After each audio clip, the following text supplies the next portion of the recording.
What is up, you guys? Welcome back to another video. My name is Chris. As always, with me, Liam. He's awake, he's alive, and he's Liam. It's awesome. Hey guys, so I just want to say a quick thank you to everyone for tuning in and subscribing. If you have not subscribed, go ahead and hit that button right now. Hit the notification bell so you don't miss a single one of our videos. This channel is growing rapidly, and it's all because of you guys viewing, commenting. Just want to say a quick thank you, and also let remind you guys that we now have the Patreon. So for as little as a cup of coffee, you become a member of the community, and you can really help us out with producing. We're up to 5 videos a week now, so really loving the pace, but you guys help out a lot. So thank you. Without further ado, today, we are diving into Dexter, Original Sin, episode 9. And this one was good. Season finale is next week. This one was good. And most likely, we are coming up on the finale next week. So that is why we are coming to the climax of what was going to be a pretty good layout of the backstory. And I just want to say, I am pleasantly surprised of how much Brian we are getting intertwined into this right now. I think that's pretty cool that the layers of Brian that we've gotten in the last couple of episodes have been a nice treat, I think, to see the other side of the thing that we didn't get to see until, well, we didn't even get to see it. It was just, we got his backstory much later, so. Yeah, it kind of opened up with Brian in the bingo hall with the older woman with the port stain. And I'm like, that port stain is too in your face. Why is that relevant? 100%. Yeah, that's a pretty distinct mark for us to notice later on, right? So yeah, at first I just thought he was trying to figure out his mark. So I was pleasantly surprised to find out that there is more of a connection later. And then when Harry was sitting at the desk and he's trying to figure out Brian's motive and what's going on, that's when my brain clicked and was like, oh, each one of these people hurt him or did something he saw injustice in his life from them and is now working through that list. That's what he's doing. And I had some suspicions that Brian wouldn't be in this series because that would mean that there's Brian's been getting away with this for a really long time and no one's known in the area. But now, because of this episode, it makes complete sense. Harry's going to do something crazy to cover it up. And ultimately, Brian gets away with all of this and scot-free for a long time. Okay. I didn't see it that way. I figured he was just going to escape or something like that. I think it's going to be directly because Harry helps him, and Harry hides the evidence, and Harry makes sure that the connection between these killings and Brian never comes to pass because of the ripple it would have on Dexter and Harry's life. I could see that. The one piece that I was kind of excited for was LeGuire. We got Harry lying straight up to her saying that's just Brian, blah blah blah, explain the file, and she went down the little rabbit hole with the help of the hair record chick. Yeah, more really she thought the help of. Yeah, and so she went down the little rabbit hole there and got to figure out that the file only says Brian Moser. I guess enough of what Harry said to her lined up, and she's satisfied with that. So she's kind of leaving it. No string to pull out, so to speak. Yeah, and it also showed us, I believe it showed us just how tight-knit this police unit is. Because you have Harry, who was a lead detective on the case, and then the guy who got shot in the throat, Bobby, he's the other detective that was on the case. And then you have the record keeper, all 3 of which are aware that Dexter exists, that Dexter is directly connected to the case. All 3 of which are also aware that that record doesn't say anything about him. So willing to break the law to help each other out, like a family. Yeah. We also got to see Deb maybe get her first taste of what's like becoming a cop. You were, I feel, very accurate when you said that the whole experience with Gio could lead her to become a cop. But I think that just woke her up to the idea that bad things happen, can't pay anyone. And when she went down for the blood drive with Dexter and saw Dexter's boss, Tanya, her conversation with her kind of really sparked something in her, planting the seed in her. I would agree. Hearing a cop for the first time. Yeah. Because she's grown up in this life, so she rebelled against that. Yeah. Well, I think, and it came up pretty clearly when Tanya asked her, hey, are you, thinking about it? You got any blue in your blood? And she was like, well, no, that's the males in my family do that.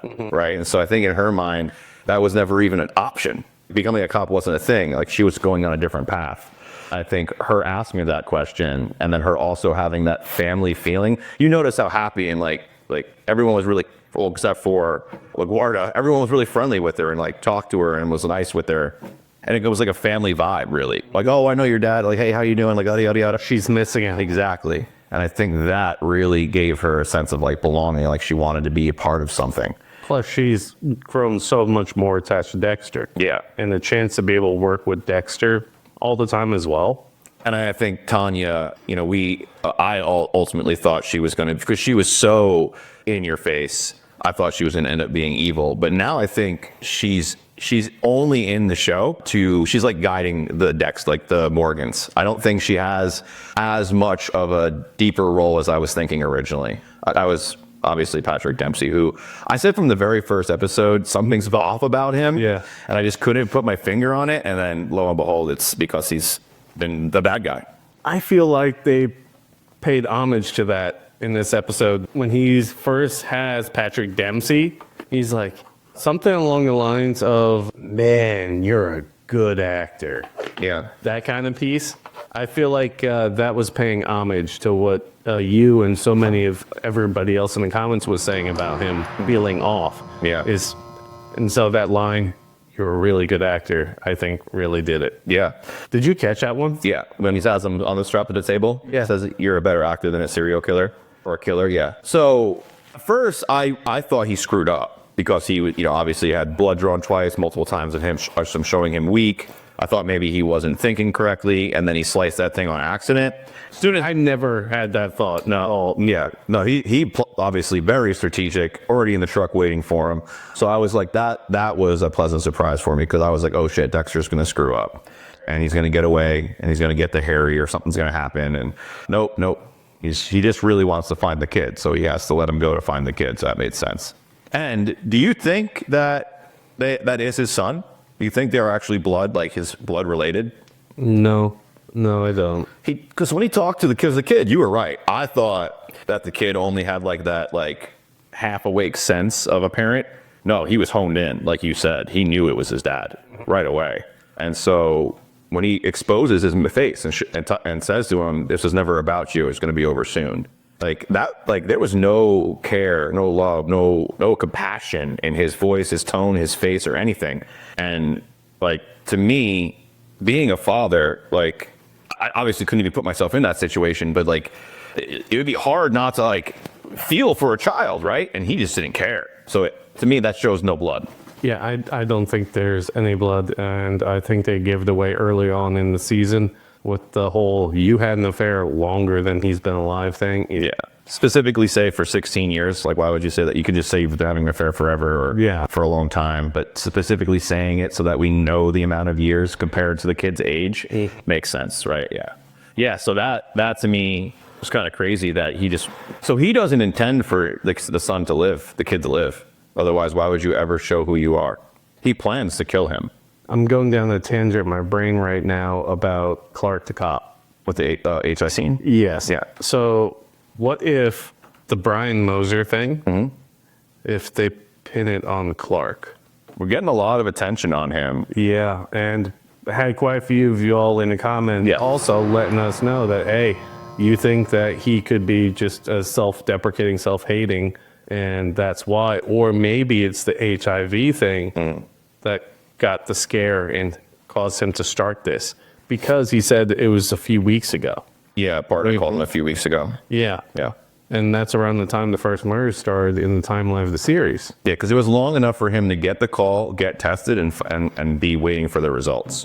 So it had to be like a couple weeks, I would think, or at least a week. So the self-hatred that he feels for himself, that they blatantly show, could be what triggered the HIV thing, could be what triggered him to go down this self-hate of murder and take it as far as he has. That's an interesting theory. He feels right, or he may have been murdered. Yeah.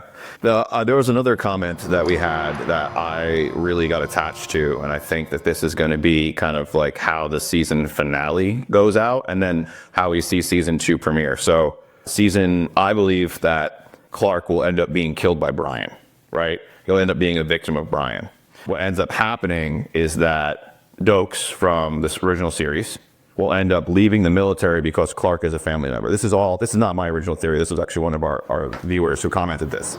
So he'll leave the military to go and basically pursue the investigation of his relative's death in Miami. So he ends up leaving the force, joining this force, like leaving the military, joining the police force, right? And so because Brian's, the way he operates is very eerily similar to the way Dexter operates, he's going to start linking those connections to Dexter, which is why he pursues Dexter in the original series, finds out more about him, figures out who he is, what he does, all that. We don't have to talk about that series, but you know what happens there. So I think that what we're going to end up seeing with Clark is he's going to be the catalyst that brings in one of the most iconic characters from the original series into this premiere of season 2 and why we get to see him join the force. Nice. Okay. Because I was in the comments over the last week with quite a few people, and some of the stuff with Doakes was coming up, and I really feel like Doakes was new, at least a transfer, or maybe new to Miami, period. And that's how he ended up with Dexter, because I don't recall him being like a long-time person there. Yeah. I was reading, obviously you were chatting in the comments about that exact topic, and I was trying to recall myself, and I couldn't. It's been too long since I've watched the season 1 of the original series and all of that, where you're introduced to all these people and get their little bit more of their backstories. But all I remember is he was military, right? He's former military, and that after the military, he joins the police force. But this theory gives us an absolute motive and reason why he does that. Because I would believe that unless he gets injured or something legally happens, there would be no reason for him to leave the military when he was on a pretty excellent trajectory. So, I don't know. I like the theory anyway. But we'll get back to the actual episode. Dexter ends up helping out Clark with the whole blood thing because he has HIV, so he ends up giving blood. And then, what's his name? The freaking pervert. Matsuka. Yeah, he comes in and he's like, you gotta get blood again. Like, no getting away with it. So he does, and so he's quite woozy the rest of the episode, not realizing how much it actually affected him, which was kind of interesting, and which led to what you thought was a slip-up at first. Yes. I didn't think he was gonna cut his finger off, though. Not and let him go. Yeah, that's why I thought it was a mistake. Because he had already started, like, the ritual of torture. So, like, putting the pain back onto them from their victims, right? And so I was, like, really surprised that it was all intentional. But it also makes sense because ultimately he wants to save the kid, right? He wants to make sure the kid's safe before he takes out the only source of knowing that. So it made sense, yeah. And at the same time, with him doing that with Patrick Dempsey, you have his brother Brian stalking social worker. The social worker with that porch stain that we talked about. And they kind of leave off with him walking off with the chainsaw. And as soon as he pulled up the chainsaw, I'm like, you are a fucking idiot. You're like on a rooftop. There's close enough lights around, and there's a chainsaw. As you would elegantly say, they have the free version of ChatGPT. Yeah. Right? They're writing the script. No, that if you look at it from a literal stance, yes, he's on a roof in a residential area with a chainsaw. Yeah, like people are going to hear that. And when she starts screaming, like, yeah. So I think that they brought the chainsaw up to give the iconic nod to the fact that that's how he watched his mother be butchered, right? And so he's trying to figure out if that's something he would enjoy doing too. They didn't really show that, though. They didn't show the butcher. They just showed the after. Right. And then they also didn't show you him butchering her. They just showed you him smiling as the blood sprayed into his face. We also learned why Harry is so unwilling to see Patrick Dempsey as a bad guy. Yeah.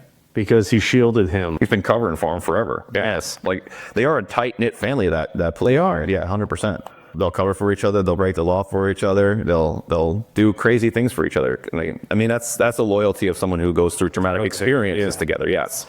So one thing I wanted to go back to and just talk about, because we talked about the blood being taken, and this episode really centered around blood a lot, right? There's a lot of blood going on in this episode. It's literally called Blood Drive. Right. So one of the things that kind of threw me off, like you said, the chainsaw on the roof was unrealistic.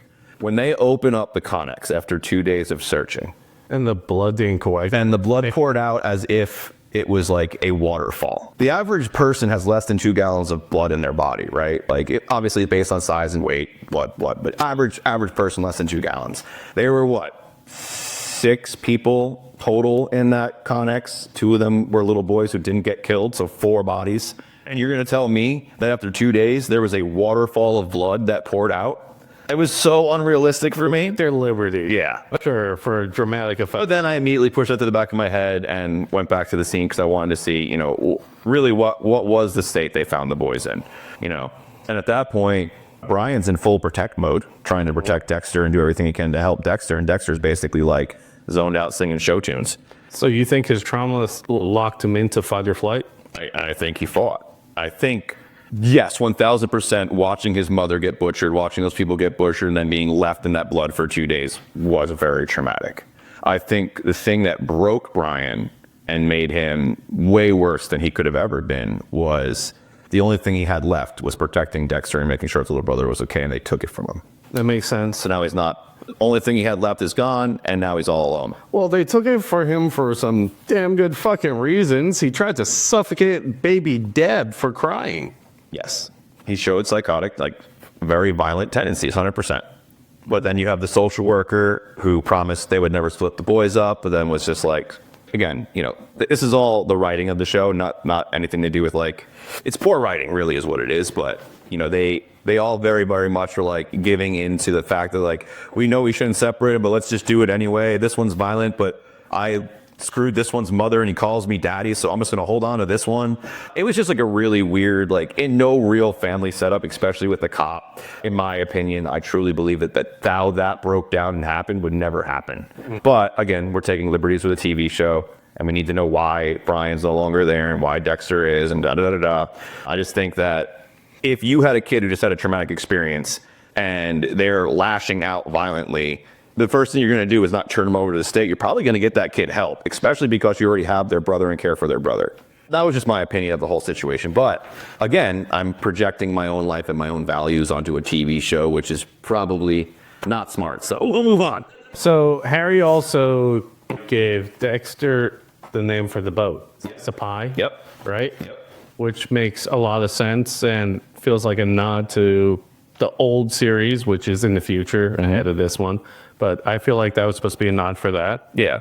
So I picked up on that one. I'm curious if you did too. They give you the little subtle Easter eggs for those people who are longtime viewers, for sure. And now, just like y'all, we need to wait to see what happens on the season finale. There are a lot of theories that Dexter's not going to be the one that actually gets to kill Aaron, and it's going to end up being Harry. I feel like I'm going to be disappointed with the season finale the way everything's going.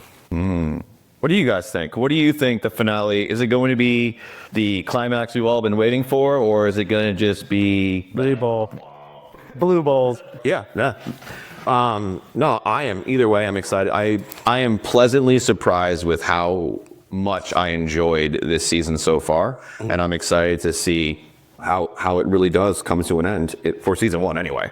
And I do believe that this will tee up the introduction of season 2 with the Doakes coming in, but that's just me. Let us know what you guys think in the comments.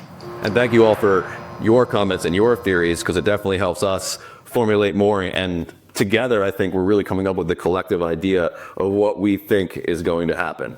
Really appreciate you guys making it all the way to the end of the video. If you guys have made it this far and have not subscribed already, go ahead and do so now. Hit the notification bell so you never miss another video. We are up to 5 videos a week. And if you want to become a member of our Patreon and help us promote these videos and get them produced for as little as a cup of coffee, you can do that. Plus you get early access to videos, you get a shout out on the videos. There's really cool stuff of being a member. So go check out the link down in the description, see if it's right for you. Other than that, we really enjoy you guys being here, all of your comments. If you enjoyed this video, we have an entire playlist for Dexter right here that you can check out, as well as another playlist that we're doing right here that you can check out, as well as something that we think you really would enjoy right above my head. But as always, my name is Chris, with me, Liam. We'll see you guys on the video. Peace. Words hard. Find the strength hiding in each battle scar. You're not who you were, you've already come far.